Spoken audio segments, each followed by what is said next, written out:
فاعوذ باللہ من الشیطان الرجیم بسم اللہ الرحمن الرحیم ثم لتسألن یومئذ عن النعیم تم ہو نسیم گلستاں تم ہو بہار باغ رضواں تم سے ہے زیب جنا تم ہو اور یا رسول اللہ صلی اللہ علیہ وآلہ وسلم میں بھولا آپ کی رفعت سے نسبت ہی ہمیں کیا ہے، وہ کہنے بھر کی نسبت تھی کہاں ہم ہے کہاں تم ہو، اور ریاضت کے یہی دن ہے بڑھاپے میں کہاں ہمت، ریاضت کے یہی دن ہے بڑھاپے میں کہاں ہمت، جو کرنا ہے وہ اب کر لو ابھی نوری جواں تم ہو۔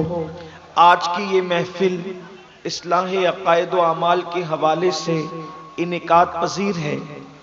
چونکہ میرے بعد دو مہمان اور باقی ہے، ایک نعت خواں اور ہماری جماعت کی عظیم خطیب مقرر ہمارے قائد، تو میں اپنی گفتگو کو بہت مختصر کرنے کی کوشش کروں گا اور کوشش کی جائے گی کہ میں آدھے گھنٹے کے اندر اپنی گفتگو کو سمیٹ لوں تاکہ ہمارے دونوں مہمانوں کو آپ اچھے سے سن سکیں۔ یاد رکھیے، ہم اس تصور کے ساتھ کسی محفل میں شریک ہوتے ہیں کہ جس طرح سے ہم مہمان ہیں بقیہ اور بھی مہمان آپ کے ہیں، تو جس شوق کے ساتھ آپ ہمیں سنیں اتنے ہی ذوق و شوق کے ساتھ آپ ان کو بھی سنیں۔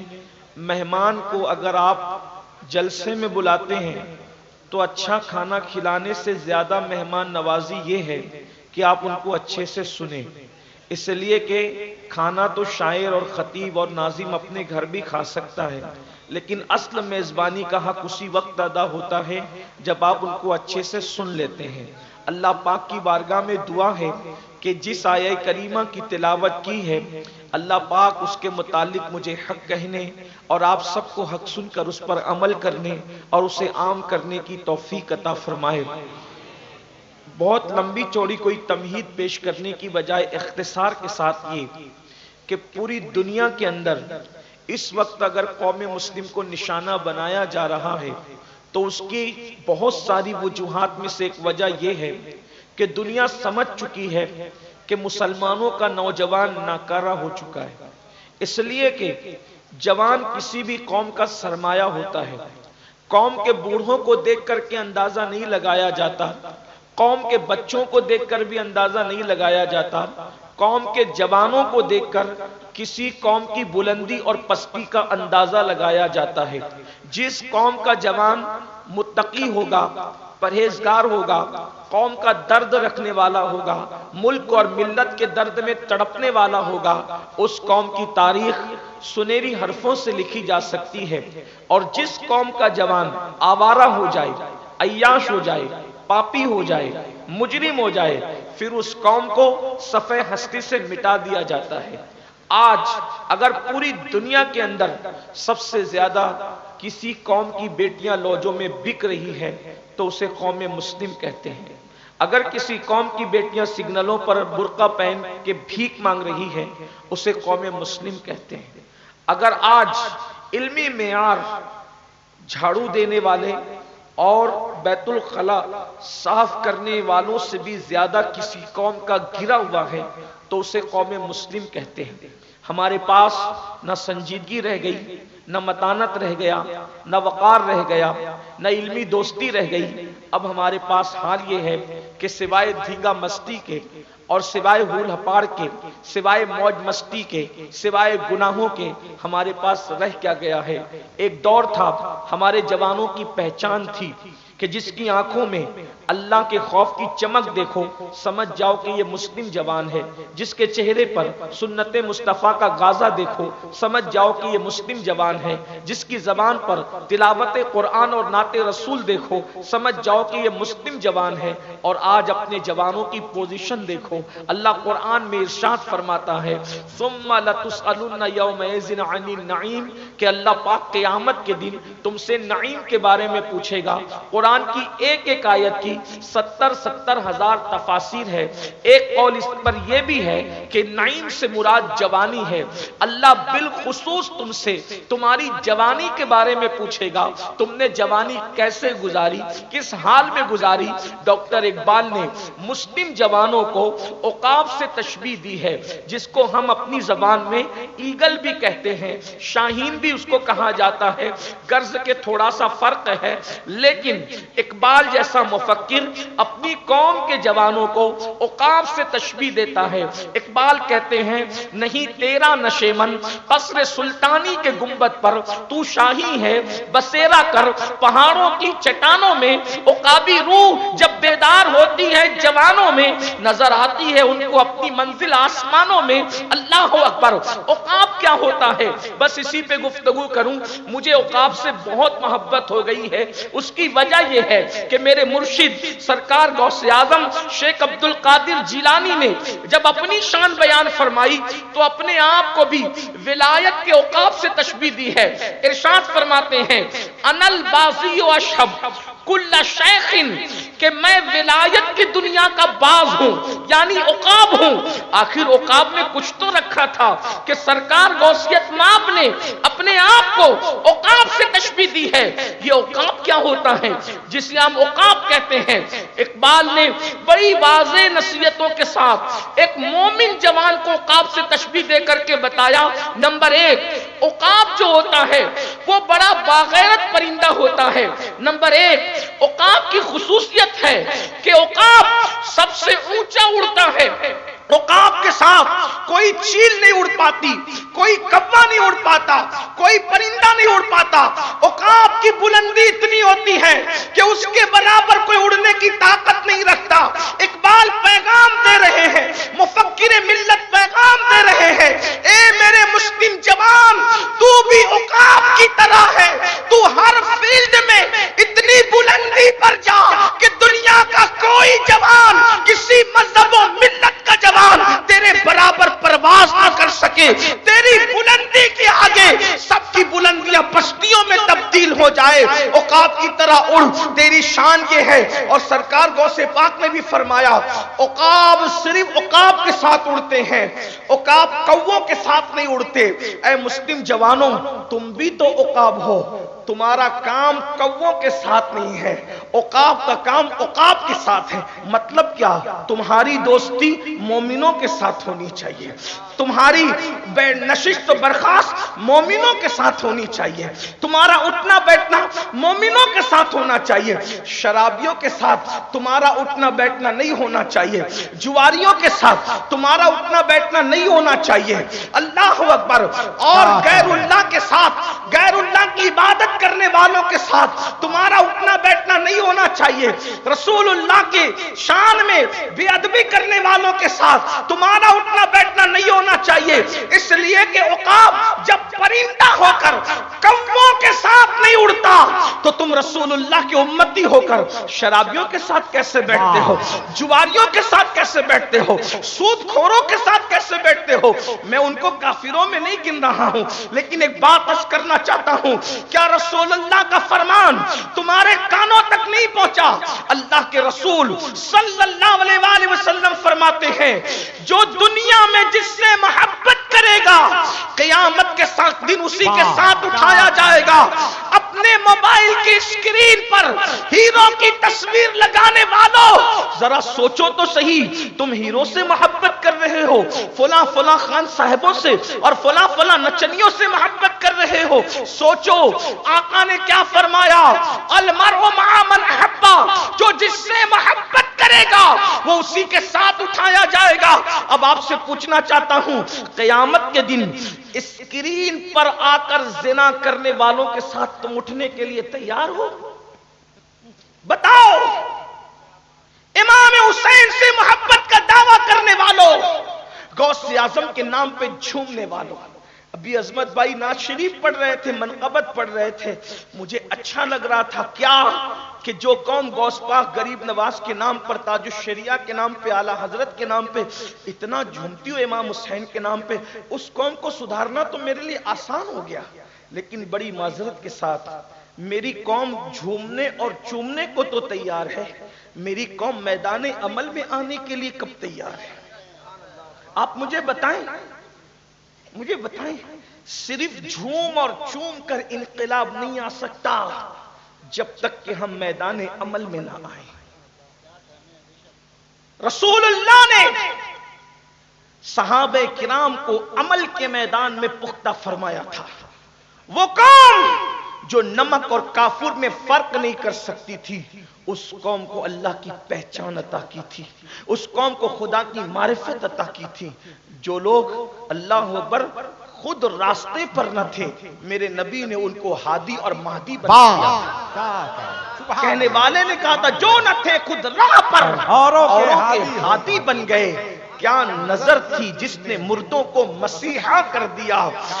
حضرت عیسیٰ نے مردوں کو زندہ کیا ہے، یہ حضرت عیسیٰ کا معجزہ ہے۔ میرے نبی نے مردوں کو مسیحا کر دیا ہے، اس لیے کہ زندہ کرنا عیسیٰ کا کام ہے، لیکن مردہ بھی مردہ زندہ کرنے لگ جائے، اس منزل پہ مردے کو پہنچانا یہ مصطفیٰ جانے رحمت ہے۔ کیا نظر تھی جس نے مردوں کو مسیحا کر دیا، مردے مسیحا ہو گئے، یہ مصطفیٰ جان رحمت کی نگاہوں کا کمال تھا۔ لیکن ہم تو ابھی تک نمازی بھی نہ ہو سکے، وہاں مردے مسیحا ہو گئے اور ہم نمازی بھی نہ ہو سکے، تو پتا چلا مصطفیٰ جان رحمت کی نظر میں اب بھی شک نہیں ہے۔ جو نظر کل تھی وہ اب بھی ہے، جو نظر کل تھی وہ اب بھی ہے۔ اگر ہم نمازی نہ ہوئے تو اس کا کیا مطلب؟ کہیں ایسا تو نہیں کہ ہم نگاہ مصطفیٰ سے محروم ہو گئے؟ نگاہ تو وہی ہے، جس پہ پڑ گئی وہ مسیحا ہو گیا، جس پہ پڑ گئی وہ ہادی اور مہدی ہو گیا۔ تو آپ مجھے بتائیں، اگر آپ اتنا پھدک رہے ہو کہ ہم حضور کے ہیں، حضور کی نظر پڑنے پر تو آدمی سدھر جاتا ہے۔ اگر آپ اور ہم نہیں سدھر رہے ہیں تو کہیں ایسا تو نہیں کہ حضور نے رخ پھیر لیا ہے، ایسا تو نہیں کہ حضور نے چہرہ پھیر لیا ہے۔ آپ اور ہم کہاں ہیں؟ گھر جا کر ان جملوں کو سوچنا۔ سنیوں جب یہاں نظر سے محروم ہو گئے تو وہاں کیسے نظر پڑے؟ حضرت پیر نصیر الدین نصیر نے کہا تھا، مجھ پہ محشر میں نصیر ان کی نظر پڑ ہی گئی، مجھ پہ محشر میں نصیر ان کی نظر پڑ ہی گئی۔ کہنے والے اسے کہتے ہیں خدا کا کرنا۔ اب حضور کی نظر کیا ہے؟ اگر محشر میں نظر پڑ جائے تو جہنمی جنتی بن جائے، جسے گھسیٹ کر جہنم میں لے جا رہا ہو، اور حضور کی نظر پڑ جائے تو پھر وہ جہنم میں نہیں جائے گا۔ اب مجھے بتاؤ، حضور کی نظر جہنم میں جانے نہیں دیتی، اگر ہم پر بھی حضور کی نظر رحمت ہوتی تو زنا کے اڈے پہ میری قوم کا جوان کیوں جاتا؟ تاش کے پتوں کے اڈے پہ میرا جوان، جملے برے لگے تو معاف کرنا، لیکن یہ آپ کے بھلے کے لیے ہے۔ کہیں حضور نے رخ تو نہیں پھیر لیا؟ کہیں حضور نے، اب آپ کہیں گے نہیں، حضور تو رحمت للعالمین ہے، حضور ہم سے رخ کیسے پھیر سکتے ہیں؟ تو میں ایک بات آپ سے کہنا چاہتا ہوں، وہ رحمت للعالمین بھی ہیں لیکن وہ غیور العالمین بھی ہے۔ اس اعتبار سے شاید حضور کا تعارف آپ کے سامنے نہیں ہوا ہوگا۔ توجہ اگر آپ کی ہے تو سن لیں، حضور جہاں رحمت ہے وہاں غیرت بھی ہے، وہ سراپا رحمت ہے تو سراپا غیرت بھی ہے، اور خود فرماتے ہیں کہ اللہ کی مخلوق میں مجھ سے بڑا باغیرت اللہ نے پیدا ہی نہیں کیا۔ یہ بات یاد رکھنا۔ اور ایک بات اور سن لیں، رحمت سب کے لیے ہے مگر غیرت صرف اپنوں کے لیے۔ بس اس پہ میں بات مکمل کر دوں گا کیونکہ دو مہمانوں کے لیے مجھے وقت پہ گفتگو ختم۔ بہت دھیان سے سن لینا، اس لیے کہ بہت طویل گفتگو کرنے کی بجائے اگر اللہ مختصر کروا کر کے بامانہ کرا دے تو اس کا کرم۔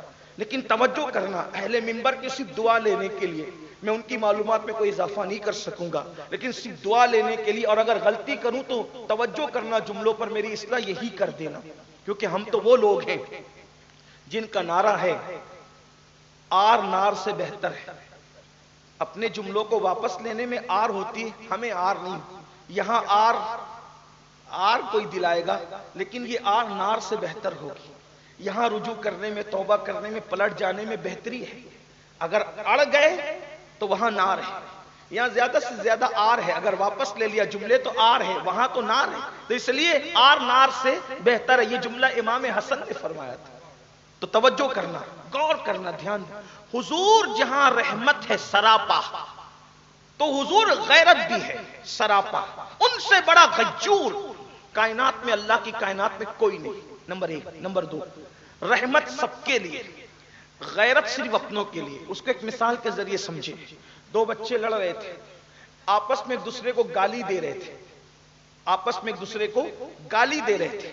ایک بچہ پڑوسی کا تھا جس سے آپ کا کوئی رشتہ نہ تھا، ایک بچہ آپ کا خود کا تھا. اگر آپ واقعی شریف ہیں، دونوں بچے گالی دے رہے ہیں، تماچا کس کو ماریں گے؟ پڑوسی کے بچے کو یا خود کے بچے کو؟ اپنے بچے کو، کیونکہ یہ اپنا ہے. اپنوں کے لیے ہی غیرت ہوتی ہے. دوسری مثال، بھونڈی ہے، معاف کر دینا. دو لڑکیاں ہیں، ایک لڑکی جس سے کوئی آپ کا رشتہ نہیں ہے، وہ پارک میں کسی لڑکے کے ساتھ دیکھی گئی. اور ایک لڑکی وہ ہے جس سے آپ کا بڑا قریبی رشتہ ہے، وہ بھی کسی لڑکے کے ساتھ دیکھی گئی. آپ کان کس کا پکڑو گے؟ سزا کس کو دو گے؟ اگر آپ واقعی شریف ہیں تو بولو، آپ جس لڑکی سے، آپ کا جس بیٹی سے آپ کا رشتہ ہے، اسی کو آپ مارو گے، اسی کو سزا دو گے، اسی کو تنبیہ کرو گے. مطلب کیا؟ جب آپ امتی ہو کر غیرت اپنوں کے لیے اتنی رکھتے ہیں، تو وہ نبی ہو کر اپنی امت کے لیے کتنی غیرت رکھتے ہیں، اس کو تھوڑا توجہ سے سن لے. میں نے کہا نا کہ کہیں حضور نے منہ تو نہیں پھیر لیا ہم سے، جو ہم در در کے بھکاری بنے ہیں، جو ہم مجرم بنے ہیں، جو ہم پاپی بنے ہیں. اللہ اکبر. اور وہ کتنے نازک مزاج کے، اللہ اکبر. وہاں مزاج میں کتنی نزاکت ہے اپنوں کے لیے. تھوڑا توجہ کر لیں. ایک مرتبہ کا واقعہ ہے. حضور علیہ السلام کی تمام ازواج میں سب سے چہیتی بیوی اما خدیجۃ الکبریٰ کے وصال کے بعد اگر سب سے کوئی چہیتی بیوی تھی تو ام المومنین سیدہ طیبہ طاہرہ اما جان عائشہ صدیقہ تھی، جن کے بستر پہ قرآن نازل ہوتا ہے. بلکہ ام المومنین خود فرماتی ہیں، میں حضور سے ناراض ہو کر کے بیٹھ جاتی تھی، گھر میں بات نہیں کرتی تھی، اور حضور مجھے خود منانے آیا کرتے تھے. بلکہ حضور اتنا پیار کرتے تھے ان سے، جب حضور ان کو مناتے اور وہ نہ مانتی تو اما جان عائشہ پاک فرماتی ہیں کہ حضور میرے کانوں کی لو پکڑ کر کہتے، اے ننی منی عائشہ اب تو خوش ہو جا. تو اس وقت میں ہنس دیتی. آقا فرمایا کرتے، عائشہ جب تو مجھ سے راضی ہوتی ہے تو بھی مجھے معلوم ہوتا ہے، اور جب تو مجھ سے ناراض ہوتی ہے تو بھی مجھے پتا چل جاتا ہے. اما عائشہ پاک نے کہا وہ کیسے؟ تو فرمایا جب تو کہتی ہے رب محمد نے یہ کہا، رب محمد نے یہ کہا، رب محمد نے یہ کیا، رب محمد نے وہ فرمایا، جب تو محمد محمد کہنے لگتی ہے میں سمجھ جاتا ہوں تو مجھ سے راضی اور خوش ہے. اور جب تو ناراض ہوتی ہے تو کہتی ہے رب ابراہیم نے یہ فرمایا، رب ابراہیم نے وہ فرمایا، رب ابراہیم نے ایسا کیا. تو جب تو ابراہیم ابراہیم کرنے لگتی ہے تو میں سمجھ جاتا ہوں کہ تم مجھ سے ناراض ہو گئی ہے. سوچو خاتم النبی جین جس کو منانے آئے وہ اما جان عائشہ کی شان کیا ہوگی؟ جس کے بستر پہ قرآن نازل ہو اس اما عائشہ پاک کی شان کیا ہوگی؟ اللہ اکبر. ہم عشق والے تو یہاں تک کہتے ہیں کہ بستر عائشہ رشک طور ہے، اس لیے کہ حضرت طور پر حضرت موسیٰ جاتے ہیں اور توریت جیسی کتاب آتی ہے، اور بستر عائشہ پر جان موسیٰ محمد عربی تشریف لاتے ہیں، اور بستر عائشہ پہ قرآن مقدس نازل ہوتا ہے. اتنی مقدس خاتون ہے کہ ظالم نے الزام لگایا تو اللہ نے قرآن میں ان کی طہارت کو بیان فرمایا، ان کی پاکیزگی اور عفت کو بیان فرمایا. اس اما عائشہ پاک کا حال یہ. ایک مرتبہ ریشم کا پردہ، ریشمی پردہ گھر کی دیوار پہ لٹکایا، ریشمی پردہ گھر کی دیوار پہ لٹکایا. حضور تشریف لائے تو دیکھا سیدہ عائشہ کے گھر کے حجرے میں ریشم کے پردے دیوار پہ لٹکے ہیں. حضور گھر میں نہیں گئے، چہرہ پھیر لیا. توجہ کریں، غور فرمائیں. اگر آپ کو یہ لگتا ہے کہ میں حضور کا امتی ہوں، حضور مجھ سے کیسے چہرہ پھیر سکتے ہیں، تو آپ سے پوچھتا ہوں آپ کتنے بھی چہیتے اور ہم کتنے بھی چہیتے ہیں، اما عائشہ پاک کی طرح ہمارے لیے تو چاہت اتنی نہیں ہوگی نا. وہ محبوبہ ہے، محبوب رب العالمین ہے. جب وہ پردہ دیوار کو لگا لے تو حضور وہاں سے چہرہ پھیر کر کے واپس ہو جاتے ہیں. دوسری حدیث دھڑکتے دل سے سننا. اگر حدیث نہیں ہوتی تو ہمت نہیں ہوتی یہ بولنے کی جو بولنے جا رہے ہیں. ایک مرتبہ اماں سیدوں کی ماں، سیدہ کائنات، مخدومہ کائنات، حضور کی اولاد میں سب سے زیادہ حضور نے کس کو چاہا ہے تو وہ سیدہ فاطمہ کی ذات ہے. ان کے آنے پہ حضور کھڑے ہوئے ہیں اور ایک دو مرتبہ نہیں، بار بار کھڑے ہوئے. سیدہ عائشہ پاک فرماتی ہیں کہ میں نے جب بھی دیکھا کہ فاطمہ آ رہی ہے تو حضور اٹھ کر ان کے لیے کھڑے، اور صرف کھڑے نہیں ہوئے، اپنی جگہ چھوڑ دی اور اپنی جگہ پہ خود ان کو بٹھایا. اور ان کو بٹھانے کے بعد کیا فرمایا؟ فدا کے امی و ابی یا فاطمہ، فاطمہ تجھ پر میرے ماں باپ قربان ہو جائیں. حضور اپنے ماں باپ جس پہ قربان کرے وہ سیدہ فاطمہ الزہرا ہے.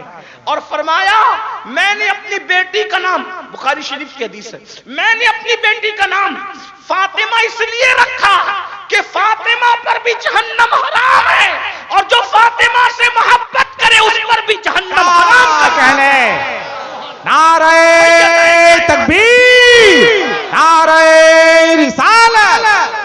سیدہ کی شان یہ ہے، بلکہ ہمارے اسی دور کے کچے شاعر نے کچا شعر کہا ہے، ایک پلو میں سما جائیں گے سب ماہ و نجوم، ایک پلو میں سما جائیں گے سب ماہ و نجوم. چادر فاطمہ زہرا کو سمجھا کیا ہے؟ چادر فاطمہ زہرا کو سمجھا کیا ہے؟ اللہ اکبر. کربلا کا پورا میدان، کربلا کا پورا میدان جس کا مرہون منت ہے اسے فاطمہ الزہرا کہا جاتا ہے. سنیو، کربلا کا حسین کبھی نہ ملتے اگر حسین کو فاطمہ جیسی ماں نہ ملتی. کیا کہنے نعرہ تکبیر، نعرہ رسالت، یا حسین یا علی. جب میرے امام اس بارگاہ میں خراج پیش کرتے تو کہتے ہیں اللہ اکبر، سیدہ ظاہرہ طیبہ طاہرہ جان احمد کی راحت پہ لاکھوں سلام. میرے امام نے جان احمد کی راحت کا مطلب کیا؟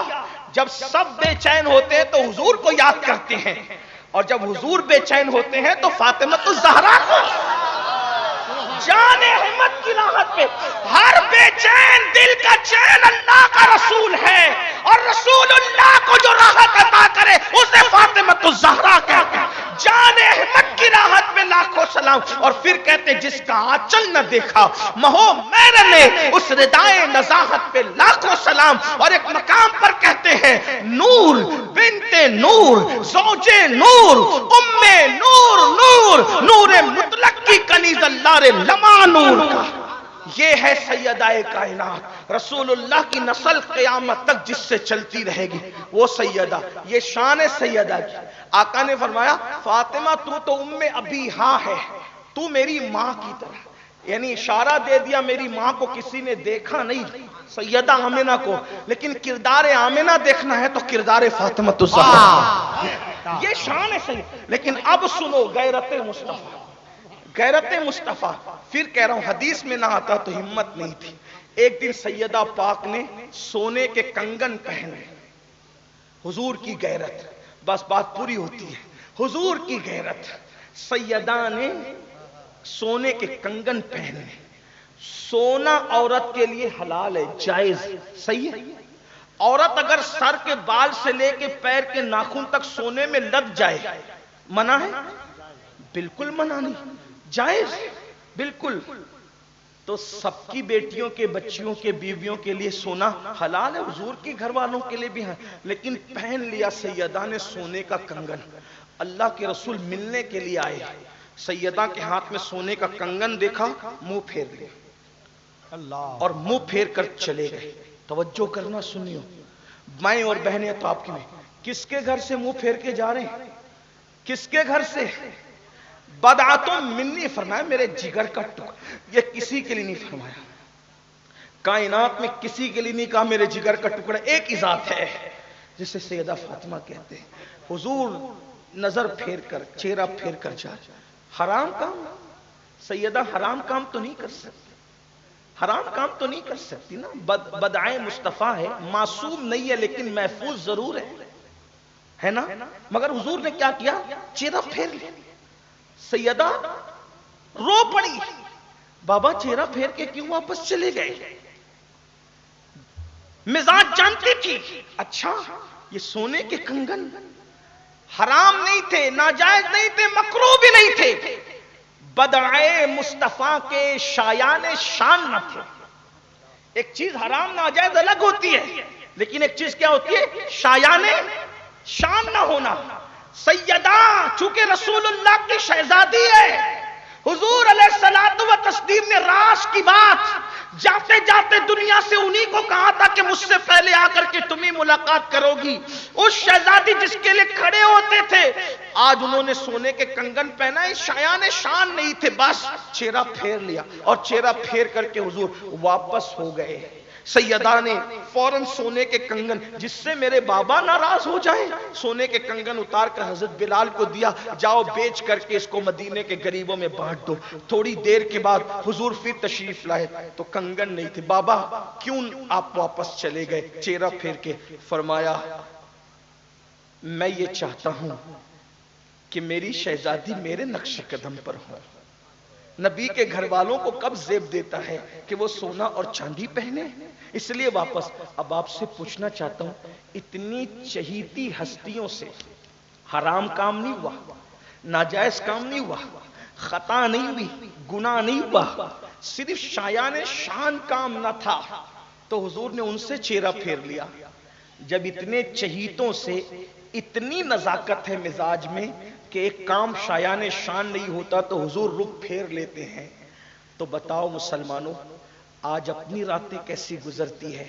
جو فجر کی نماز میں سوتا پڑا رہتا ہو, جو جوا کھیلتا ہو, جو شراب پیتا ہو, جو عورتوں کے ساتھ ناجائز تعلقات قائم کرتا ہو, پھر حضور اس کو پیار سے کیسے دیکھتے ہوں گے؟ کیا اس سے بھی چہرہ نہ پھیر لیتے ہوں گے؟